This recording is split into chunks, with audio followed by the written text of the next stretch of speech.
From Houston and Miami to cities in South Asia, 2017 has been a year of devastating floods. A combination of climate change and urban development becomes a perfect storm for catastrophe. Sea levels are rising.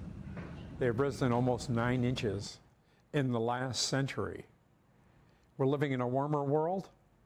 We're living in a world where potentially hurricanes could be more damaging. But climatologist Bill Patzert says rising sea levels contribute to only a small percentage of the storm surge that causes so much flooding. It has the appearance that flooding due to great storms or during the monsoon season over Asia is becoming more severe.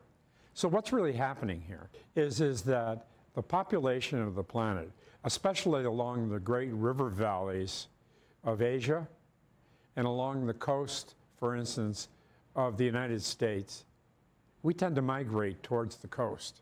So there's just more infrastructure, there's more people, there's more damage. Including damage to homes built near levees and dams, says urban planning expert Ken Gaw. It's a symptom of the way that we have not been able to control development and to control where and how developers build.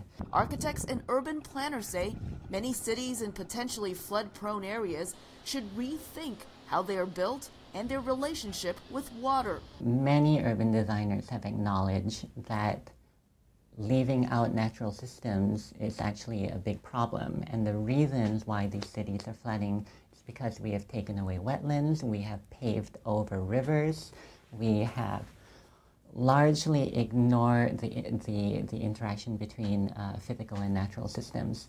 One approach to fight floods is what architects call passive design. Passive approach, which is what effectively nature has done from the beginning, tries to minimize damage, or as the Dutch have discovered, the water will be there, but how do you make it designed in such a way that when it comes and goes, that the recovery is not catastrophic? So passive means, in a lot of ways, less technology and more kind of learning from nature.